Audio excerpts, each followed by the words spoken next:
You'd think that after 62 years on this earth, I'd stop worrying about how salty a bowl of soup is. But that night, the soup was what broke everything. I remember the sound first ceramic shattering against tile, a single curse word echoing louder than the TV in the background. Caleb's voice wasn't the voice of my son anymore. It was something colder, mechanical. He was standing over me, holding the spoon like a weapon, shouting that I never listen, that I can't do one simple thing right. And I just froze. I didn't even cry, not then. I watched the broth spread across the floor, mixing with a few drops of blood from my wrist where the bowl hit me. It was surreal how fast shame replaces pain. My brain said, clean it before it stains the grout. Not get out, not call someone, just clean. The next morning, the house smelled like bleach. Caleb walked in, calm, even cheerful. "You shouldn't overreact, Mom," he said, sliding a small compact toward me. "Here, cover that up. You'll scare the neighbors." I stared at the makeup, pale beige, the exact shade of denial. When he left for work, I sat at the kitchen table and stared at the empty soup pot. I felt something inside me shift. Not anger, not even grief. Just quiet rebellion. Like the moment you realize the ground you've been standing on isn't solid anymore. That's when I opened the drawer where I keep grocery coupons and took out an old red spiral notebook. It used to be for church recipes and phone numbers. Now it felt heavier, like a secret. I wrote one line in shaky blue ink. Not an accident. It didn't look like much, but it was the first sentence I'd written in my own defense in years. When I closed the notebook, I noticed the faint smudge of blood on the cover. It didn't bother me, it felt honest. I pressed my palm over it and whispered to no one, "He won't remember it the way I do." The house was too quiet after that. The refrigerator hummed, the clock ticked, and somewhere outside, a lawnmower started. Life pretending nothing happened. I kept thinking, if he can rewrite last night, what else has he rewritten? I made myself a cup of coffee. Black, no sugar. My hand still trembled, so I spilled a few drops on the page. Tiny brown halos, sealing the sentence like a promise. I didn't know what to call what I was doing, maybe documenting, maybe surviving. But it was the first time I felt awake in months. I put the notebook back in the drawer, right next to the compact he'd given me. I wanted them side by side, the thing meant to hide the truth, and the thing meant to preserve it. When the garage door rumbled that evening, I closed my eyes and took one slow breath. My heart was pounding, but not from fear this time. From awareness. From proof that I wasn't crazy, that it really happened, that my memory mattered. That night, for the first time, I slept with the notebook under my pillow. And when I woke up the next morning, I wasn't the same woman who'd been afraid of salt. The next morning, the house felt like a museum of control. Everything in its place, everything silent. Caleb liked it that way, sterile, predictable, as if stillness meant order. I got up at 5, like I always did, to make breakfast before he came downstairs. Habit, not choice. My wrist still hurt from the night before, but I cracked the eggs carefully, 2 at a time, and stirred them until they looked exactly the way he liked, soft, not runny. He came in without a word, suit pressed, tie the same shade of arrogance as his car parked outside. He scrolled through his phone, didn't look at me once. "Toast's cold," he muttered. I made another batch, even though it wasn't. I watched the butter melt and wondered how many mornings had passed like this, me pretending normal, him pretending innocent. He slid a few papers across the table. "Bank needs your signature for the refinance. Just routine stuff. You trust me, right?" His tone was light, but underneath it was the same sharpness I'd learned to recognize, the kind that meant sign or pay for it later. That was his real violence, less visible than bruises, more lasting. He didn't need to shout when he had leverage. My house, my pension, even my dignity, he'd wrapped all of it up in helping Mom. I didn't answer. I just poured his coffee and thought about that red notebook sitting in the drawer. Not an accident. The words pulsed in my head like a heartbeat. I wanted to say, "No, I don't trust you. I don't even recognize you." But my voice stayed locked behind my teeth. Then Savannah appeared. She always did around 7:30, perfect hair, perfect perfume, perfect silence about everything that mattered. She kissed Caleb on the cheek and called me Mrs. Turner, even though I told her she could call me Nora. It was her way of keeping distance, like I was part of the furniture. "Your makeup looks nice today," she said with that thin smile. I could feel the foundation cracking near my jawline where I'd tried to cover the bruise. "Caleb picked it out," I replied, just to see her reaction. For a moment her eyes flickered. She knew. But she just smiled again and reached for the coffee pot. He looked at me then, finally. The warning in his eyes was clear. "Don't ruin the scene." So I didn't. I smiled back and kept my voice steady. "I'll take care of the papers after breakfast." That seemed to please him. He kissed Savannah on the temple, grabbed his briefcase, and said, "See? I told you Mom's cooperative." When the door closed behind them, I exhaled like someone coming up from underwater. I stood there staring at those papers. The signature line glared at me like an accusation. I traced it with my finger and whispered, "You almost got me." Then I folded them neatly and slid them into the drawer beside the notebook. 2 lies, side by side. One printed, one handwritten. That's when I realized the game had changed. Caleb didn't just want obedience, he wanted ownership. Of me, of my history, of every scrap of value I had left. But something in me had shifted since that night. I didn't know what my plan was yet, but I knew this. The next time he asked me to sign something, I'd be ready.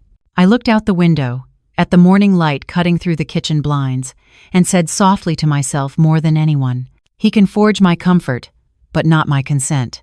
2 days later, I went to the bank. Not because Caleb told me to, because something in my gut told me I needed to. The building was cold and smelled faintly of copier toner. I'd been going there for years. They still called me Mrs. Harper, even though I'd been widowed for nearly a decade. Marcus, the branch manager, spotted me right away. "Haven't seen you in a while," he said kindly. "Everything all right with your accounts?" That question, so simple, so normal, made my stomach twist. Was everything all right? I handed him my ID and tried to keep my voice steady. "I just want to confirm a few transactions," I said. "Something doesn't feel right." He smiled politely, but when he pulled up the screen, his face changed. "Looks like some larger transfers went out last month, one to Summit Home Repair, one to Ridgefield Lending. I'd never heard of either. Did you authorize these?" I shook my head. "No, my son handles some of the bills, but I don't remember approving anything like that." Marcus leaned forward. "Can I ask, does he have access to your phone for online verification?" "Annetly." The air felt heavy. He set it up. Said it was easier if everything went through his number. He nodded slowly, a trace of sympathy in his eyes. "You might want to review that, ma'am. Every time we send a one-time code to that phone, it counts as your signature." My signature, my consent, my silence. I wanted to crawl out of my own skin. The idea that he could move my money with a text message while I was upstairs making coffee, it made me dizzy. Marcus must have seen it. He lowered his voice. "You're not the first parent this has happened to, but you can fix it. Take a deep breath." He's now they're watching. "It's a problem, Stound." That's when I remembered something I'd read in a brochure at the clinic months ago, a small box titled 3C, Calm, Collect, Confirm. It was about preventing medical billing errors, but it applied perfectly here. So I did. Calm. I took a slow breath and unclenched my hands. Collect. I asked for a printout of every transaction for the last 6 months and a copy of the signature card. Confirm. I asked whose phone number was listed for security verification. When Marcus turned the screen toward me, the number didn't start with mine, it started with Caleb's. My heart was pounding, but my voice came out even. "Could you please add a note to the file," I said, "that I came in today and requested this information?" "Of course," he said, printing the receipt. "You're doing the right thing, Mrs. Harper."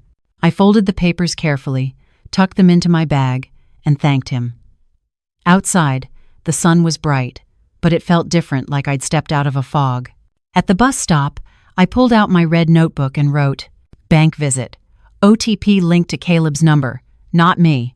A coffee stain from my travel mug bled through the paper, right over the word me. I let it stay. It looked almost intentional. For the first time, I wasn't terrified of what I'd find. I was curious. Curious about how deep this went, how many signatures he'd borrowed, how many pieces of my life had his fingerprints on them. As the bus pulled up, I looked at my reflection in the glass, tired, yes, but awake. And I thought, every signature on file might be mine, but the phone wasn't. That line would stay with me for a long time. When I got home from the bank that afternoon, the house looked the same, but it didn't feel the same. The curtains were open, the counters spotless, the air too still. Caleb had a way of making cleanliness look like dominance. It wasn't just tidy, it was sterile, like I was living inside his version of order.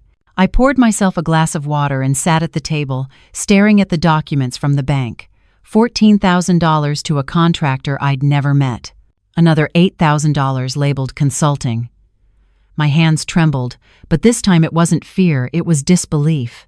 That's when I heard the faint sound of wind chimes through the open window. Soft, metallic, uneven. My neighbor, June, always left them hanging on her porch. She was one of those women who called everyone honey and remembered birthdays she had no reason to know. We'd shared pleasantries for years, but never anything real, until that day. She appeared at the back fence, holding a basket of muffins like something out of an old movie. "You okay over there, Nora? You look like you saw a ghost." I wanted to say I might have just found one in my bank account. Instead, I forced a smile. "Just tired, June. Been running errands." She studied me quietly, her hand still gripping the fence. "You've been jumpy lately. I hear..." "Well, sometimes I hear things at night." My throat went dry. "What kind of things?" Her eyes softened. "A man yelling, something breaking. I didn't want to pry, but if you ever need to come over, my door's never locked." Something inside me cracked, not all the way, just enough for air to get in. I wanted to tell her everything, about the soup, the bruise, the signatures, but my voice betrayed me. "It's nothing," I said. "He just gets stressed from work." June didn't believe me, but she didn't push. She handed me the muffins and said quietly, "Stress doesn't sound like that, honey. Just remember, proof beats panic. My late husband taught me that." Then she smiled, waved, and went back inside. That phrase stuck to me like a splinter. Proof beats panic. It was simple, but it felt like something I could live by. That night, while Caleb was in the shower, I opened my red notebook again. On a fresh page I wrote, "Neighbor heard yelling, proof beats panic. Buy recorder?" I underlined it twice. When he came downstairs later, he was in an unnervingly good mood, talking about a potential promotion, asking me to iron his white shirts. The same mouth that hurled insults could sound charming when he wanted to. "You know," he said while sipping his wine, "you're lucky, Mom. I take care of everything for you." I smiled because that's what kept the peace. "Yes," I said softly. "You do." He didn't catch the irony, but I savored it. For the first time, I was cataloging his words like evidence. After he went to bed, I went outside. The air was cool, and the wind chimes from June's porch played a faint, broken tune. I stood there for a long time, letting the sound wash over me. It didn't sound peaceful anymore. It sounded like a signal. I whispered into the night. If proof beats panic, then tomorrow I start collecting.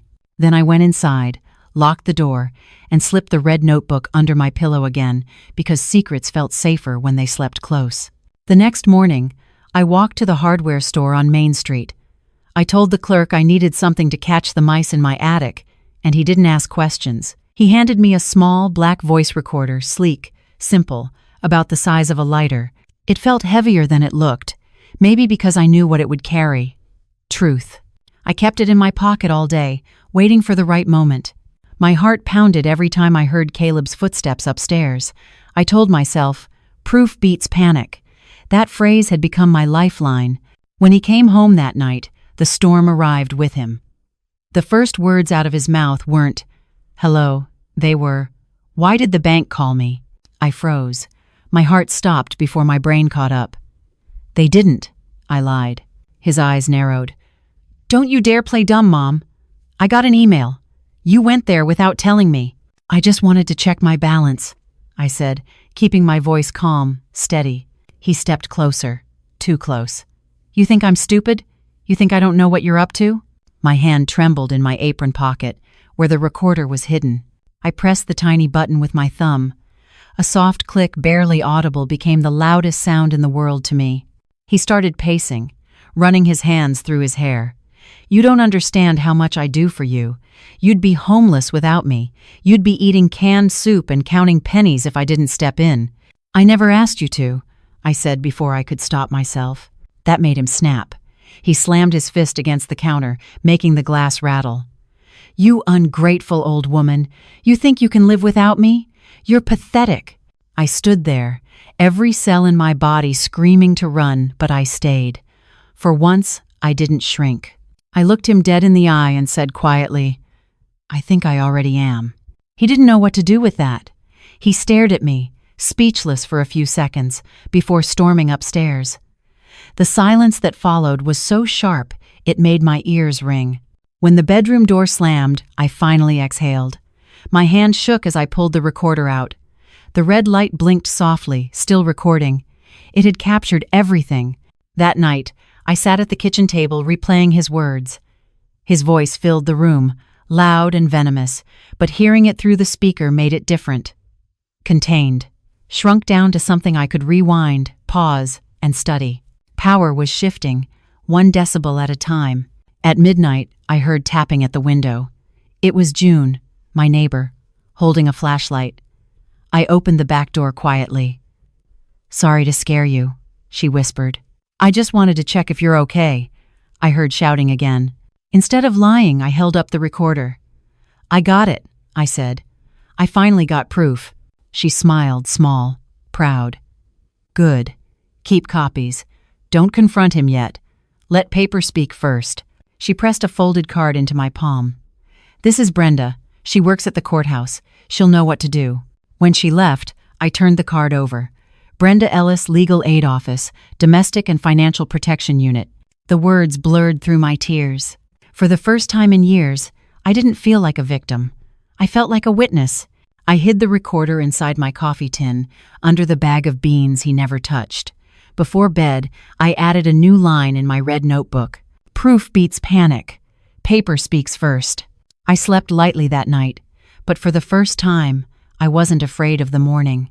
I didn't sleep much after that night. Every time the wind brushed against the house, I imagined it was Caleb coming down the hallway. By sunrise, I had made up my mind I was going to see the woman whose name was on that card. Brenda Ellis, Legal Aid, Domestic and Financial Protection Unit. It sounded official, but more than that, it sounded safe. I packed the recorder in my purse, along with my red notebook and the printouts from the bank. I didn't even leave a note. Caleb had gone to work early, and I used that small window of freedom like oxygen. Brenda's office was tucked inside a beige government building that smelled like dust and coffee. When I walked in, she was on the phone, her voice calm but firm, the kind of tone that made you feel like things might actually be fixable. She hung up, smiled, and gestured for me to sit. "You must be Nora Harper," she said gently. "June called this morning. She told me a little about what's been going on." My throat tightened. I nodded, unable to speak. "Take your time," Brenda said. "You're safe here." That sentence alone almost made me cry. Safe here. It had been years since I'd felt that way anywhere. I told her everything, not just about the soup or the yelling or the bruises. I told her about the transfers, the bank codes, the deed he'd convinced me to update for security. I showed her the receipts, the photos, the notebook, and finally, I placed the recorder on the table and pressed play. Caleb's voice filled the room, cold and cutting. "You ungrateful old woman, you'd be nothing without me. Pathetic." Brenda didn't flinch. She listened the way a surgeon watches a monitor, focused, detached but full of care. When the recording ended, she exhaled slowly. "That's enough for an injunction," she said. "Maybe more." "What does that mean?" I asked, my voice barely above a whisper. "It means we can build a legal wall between you and him. No contact, no access to your finances, no stepping foot in that house without police supervision. It's called a civil protection order." A wall. The word felt powerful. I had been living without walls for too long, emotionally stripped bare in my own home. "But he's on the house deed," I said. He could still. She shook her head. We'll challenge that. If you were coerced into adding his name, that signature doesn't stand. What matters is that you have documentation and a clear record of abuse. Your notebook, your recordings, your bank visit, all of it builds your case. I swallowed hard. And what about the money he took? Brenda's expression softened. If we can prove financial exploitation, the court can freeze his access and possibly order restitution. It won't be easy, but it's doable. Restitution. I hadn't heard that word in years. It sounded like something sacred, like fairness coming back home. She handed me a form and said, "You'll need to fill this out, an affidavit of events. Just write exactly what happened, in your own words. Keep it factual. Dates, times, names." For a moment, I stared at the blank lines. My hand trembled slightly, but when I started to write, it felt like muscle memory. 40 years as an office clerk had trained me to document everything. The difference was this time I wasn't protecting someone else's truth. I was protecting mine. When I finished, Brenda smiled softly. "This is good. This is clean. You've just taken the first step to getting your life back."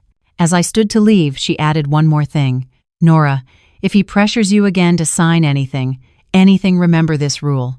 Calm, collect, confirm, then call me. You don't have to face him alone." Outside, the afternoon light hit me like a new season.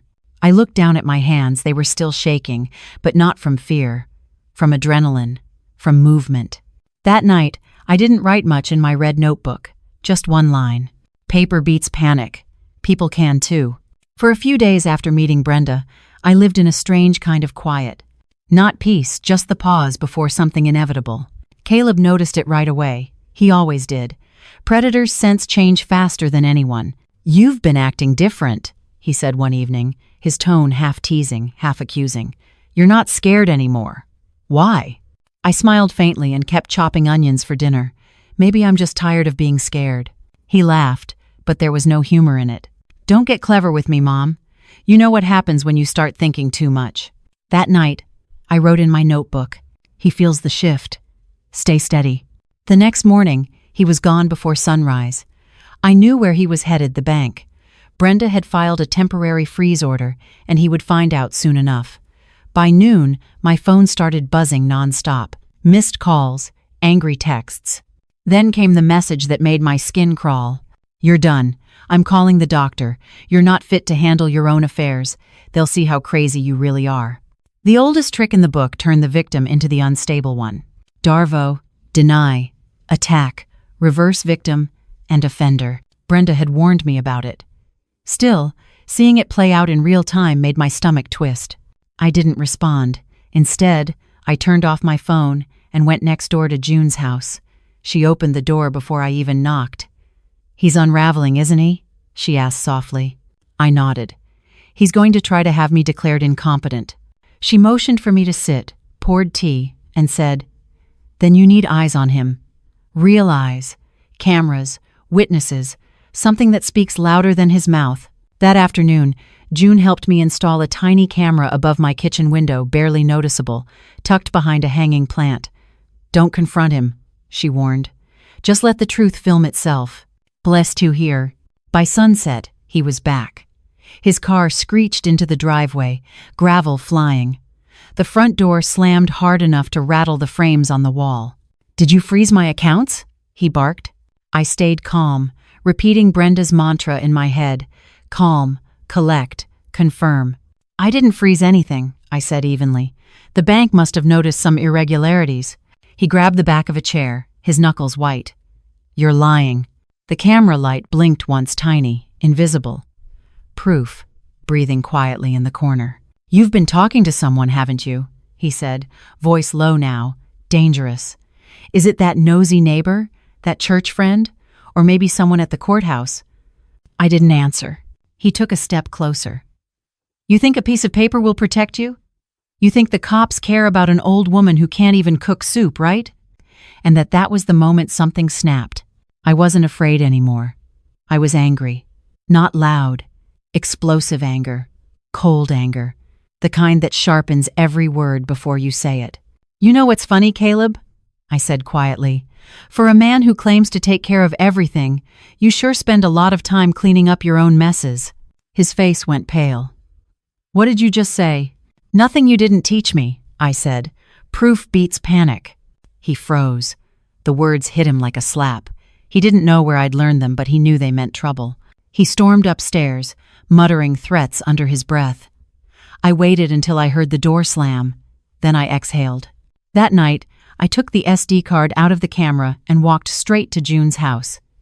Keep it, I said. If anything happens to me, give this to Brenda. She took it gently, her eyes fierce. He's running out of places to hide, honey. Keep your notebook close. Tomorrow, we make it official. When I got back home, the air felt lighter. Not safe, not yet, but lighter. I sat at my kitchen table, opened my notebook, and wrote my last line of the night. Hot anger signs, cold anger files. For the first time, I believed it. The morning after that confrontation, I woke up before sunrise. The sky outside was the color of paper ash, quiet, gray, indecisive. I didn't feel rested, but I felt clear. Today was the day Brenda had arranged the civil standby. 2 officers would escort me into my own home while Caleb was served the protection order. Strange, isn't it? How a person can live somewhere for 30 years and suddenly need police permission to walk through their own front door. June insisted on driving me. You shouldn't do this alone, she said, handing me a thermos of coffee and my red notebook. Keep your notes visible. It reminds people you're not just a victim, you're a witness. When we pulled up to the house, Caleb's car was already there. My heart skipped once. The officers got out first, calm and professional. One was a tall woman with a kind face. Mrs. Harper, she said, we'll make sure everything stays safe. You just gather what's yours. He was waiting on the porch, arms crossed, smirk in place. So this is how it is, he said. You bring strangers to humiliate your own son? The officer stepped between us before I could answer. Sir, you've been served with a temporary protection order. You'll have to remain outside while your mother collects her belongings. He laughed, sharp and bitter. My house, my rules. Actually, the officer said, voice steady, county records show this property's still under Mrs. Harper's sole ownership. And attested. I'm an example. I'll never forget the look on his face when she said that. Shock, then fury, then something that looked almost like panic. For once, he had no script. Inside, the house felt foreign. Every object had a story, some sweet, most poisoned. I packed slowly. Clothes, documents, my mother's locket, the old photo albums. My hands shook when I passed the kitchen table. That was where he'd thrown the bowl of soup. A lifetime ago. Do you want to take this? The female officer asked gently, picking up my red notebook. Yes, I said, closing it carefully. That's my real house now. Meanwhile, Caleb kept shouting from the porch. Things like, "You'll regret this," and "You're turning everyone against me." His voice cracked halfway through, the way it used to when he was little and couldn't get what he wanted. The officers didn't react. They'd heard it all before. When I stepped outside with the last box, he tried one last tactic. Mom, listen to me. They're using you. You're not thinking straight. You're my mother. I looked at him and said quietly, I used to be. That stopped him. For a second, he looked genuinely lost. But then the anger came back, like it always did. You'll come crawling back, he hissed. You can't live without me. He was potic, and when fermensive for the never seven. And when for that, I met his eyes and said the one thing I'd written in bold across the first page of my notebook. No is a lock. Love is the door it protects. He didn't understand it, but I did. The officers led me to June's car. As we drove away, I didn't look back. I thought leaving would feel like victory. It didn't. It felt like surgery. Necessary. Painful. Clean. At June's house, I handed Brenda the SD card from the kitchen camera. This should cover last night, I said. She watched a short clip, nodded, and whispered, It's all here. Every word. Will it be enough? I asked. It's more than enough, she said. It's the truth, on tape, in your own home. The rest is just process. Process. I liked that word. It meant movement without chaos, healing without spectacle. That night, I sat in June's spare bedroom surrounded by boxes and silence. It hit me then. Freedom doesn't always roar. Sometimes it whispers, "Keep the record clean." I opened my red notebook one more time and wrote, "The door is locked, the paper is filed, the fear is finally outside." And for the first time, I believed it. The court date came faster than I expected. One moment I was learning how to breathe in a safe house that smelled like lavender and coffee, and the next I was sitting in a courtroom that smelled like fear and disinfectant. Caleb was already there when I walked in orange jumpsuit, hair slicked back like he still thought he was the man in control. He looked at me once, and that was enough. His eyes weren't angry anymore. They were calculating. Brenda sat beside me, calm as ever, a silent fortress in a blazer. June sat behind us, hands folded like she was praying but ready to pounce if needed. When the judge entered, the whole room stood. My knees wobbled, but I stayed upright. This was it, the moment. All those late-night notes, the recordings, the trembling signatures would mean something.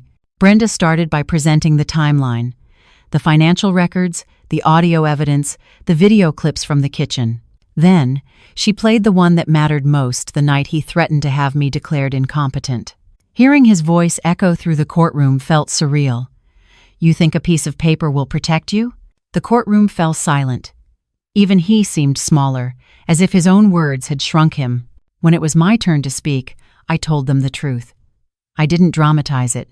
I just told them how it began with a bowl of soup and ended with me learning to document my life to stay alive.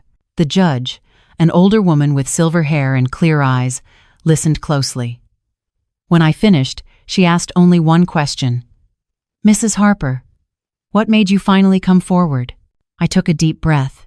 I realized that love without boundaries isn't love, it's permission. And I was done giving permission to my own pain. There was a stillness after that, the kind that feels like justice taking its first breath. Caleb's lawyer tried to argue that I was confused, that I had been manipulated by outside influences. He pointed at June and called her the neighbor with a vendetta. He called Brenda a woman on a crusade. But when the judge asked him to explain the transfers, the forged signatures, the recordings, he had nothing left to say. The verdict didn't take long. Guilty of financial coercion, fraud, and domestic abuse, sentenced to 7 years, with the possibility of parole after 4. You'd think I'd feel relief, but what I felt was empty. Like my whole life had been tied around a storm, and now that the storm was gone, the silence was too loud. A week after the trial, a letter arrived from the prison. I recognized his handwriting immediately. The envelope smelled faintly of cologne, the same one he used to wear on Sundays. I hesitated before opening it, but curiosity won. "Mom, I know you think you've won, but you haven't. You ruined everything for both of us. You let strangers decide what family means. I hope you're proud. One day, you'll regret this." No apology, no accountability, just manipulation in cursive. I folded it carefully, slid it into my red notebook, and wrote beside it, "His words are still violence, just quieter now." I didn't send a reply. I didn't need to. The silence was my answer. Later that night, I sat with June on her porch. The wind chimes sang their crooked song again. "How do you feel?" she asked. "Lighter," I said, "but also lonelier than I expected." "That's normal," she said. "Freedom's a heavy thing when you first pick it up." We watched the sky fade into pink and gold. Somewhere in that silence, I realized the loneliness I felt wasn't emptiness, it was space. Space I'd never had before. Before I went to bed, I opened my notebook one last time and wrote the final line of that chapter. "He's behind bars, but so is my old fear. Both belong where they are." And then I closed the notebook gently, deliberately, like closing a door that would never open again. 6 months after the trial, the house no longer scared me. It was still mine, the same walls, same kitchen tiles, but it felt like it had been reborn. June and I spent a weekend repainting the living room, covering every stain, every dent, every ghost. We laughed more than we worked.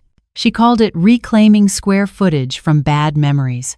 It's play. I moved the red notebook to a shelf beside the family photos, not hidden, not on display. Just there. proof that the worst part of my life had boundaries now. I wish I could tell you everything was easy after that, but healing isn't a straight line. Some nights I'd still wake up hearing his voice, not shouting, just calling, the way he used to when he needed money or attention. The echo wasn't anger anymore. It was absence. One afternoon, Brenda stopped by with coffee. "You've been quiet," she said, handing me a file. "Thought you might want to see this." And answered.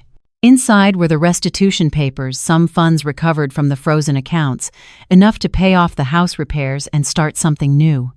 "You could travel," she said, "or go somewhere warm." I smiled. "I think I've had enough heat for one lifetime." She laughed. "Then maybe do something colder like justice." That word hit me differently now. Justice used to mean revenge or punishment. Now it meant clarity, clean records, safe paperwork. That night, I couldn't stop thinking about the other women Brenda mentioned in passing, older clients who didn't have recordings, or witnesses, or even a June next door. Women who believed love required silence. So I made a decision. I used part of the restitution money to start something small, a local community fund. June helped me name it the Boundary Project. It wasn't fancy, just a series of workshops in the church basement. Document, don't debate.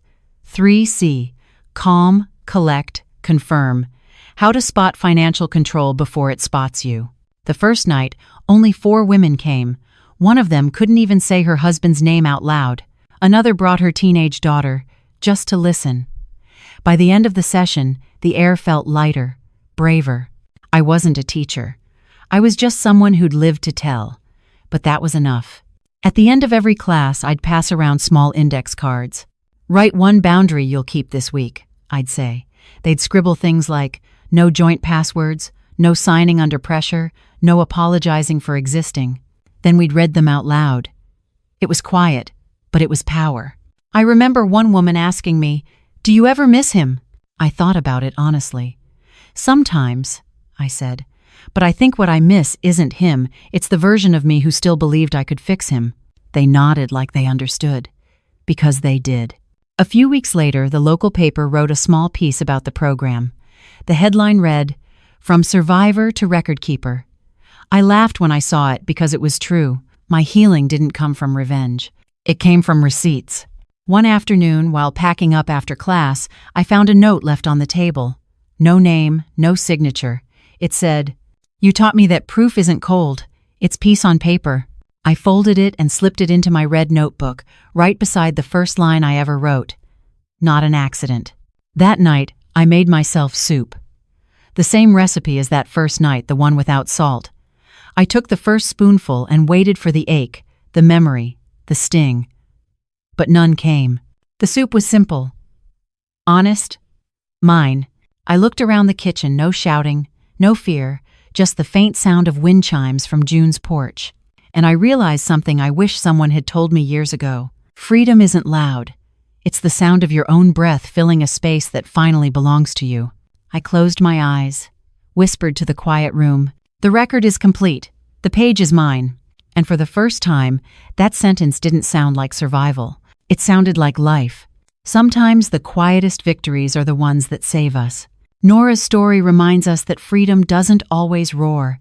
It whispers through clean paperwork, calm voices, and the courage to say no without apology. Boundaries aren't punishment, they're protection. They're the lock that lets love stay a door instead of a cage. Every signature, every note in her red notebook was a reminder that clarity isn't cold, it's kindness with structure. If you ever feel trapped in someone else's control financially, emotionally, or through guilt, start small. 1. Write it down. One honest line in a notebook can turn confusion into evidence. 2. Follow the 3C rule. Calm, collect, confirm. Take a breath, gather proof, verify facts. This is not legal advice. 3. Check your signatures and accounts. Make sure every authorization reflects your consent. 4. Reach out for help. Whether it's a legal aid office, a trusted neighbor, or a hotline, let paper and people speak together. 5. Redefine love. Ask yourself, does this relationship honor my peace or demand my silence? And when you rebuild, remember Nora's anchor. Proof beats panic. Your story deserves documentation, not doubt. If this episode spoke to you, share one boundary you're ready to hold in the comments or download the free one-page Calm, Collect, Confirm checklist linked below. It's a small step toward keeping your life in your own handwriting. Love without boundaries isn't love, it's permission. Let today be the day you choose protection over permission, clarity over chaos, and peace that lasts longer than apology. Sleep well tonight on the boundary you chose and the freedom you wrote for yourself. Word count, 278. Sometimes freedom doesn't come from breaking chains, it comes from putting things in writing. Nora's story shows that boundaries aren't revenge, they're repair. They turn chaos into clarity and guilt into grounded truth. Proof beats panic. Paper speaks first. If you've ever felt trapped by control, financial, emotional, or both, remember, you can start small and safe. 1. Write one true sentence about what happened. Truth on paper is the start of power. 2. Use the 3C rule. Calm, collect, confirm. This is not legal advice. 3. Check your accounts and documents. Make sure no one is signing for you. 4. Reach out. Legal aid offices, local shelters, and trustworthy friends exist for a reason. 5. Define your no. It's not anger, it's architecture for peace. Your red notebook might be a folder, a phone note, or even an email to yourself. What matters is that it's yours. Each detail you record is a brick in the wall that keeps you safe and lets real love knock at the right door. If this story resonates, leave a line in the comments, a boundary you're ready to write down, or download the free Calm, Collect, Confirm checklist below to help you start. Because the paperwork of protection isn't cold, it's compassion with proof. And tonight, I hope you rest easy, knowing that the story you're documenting is the one where you finally come home to yourself.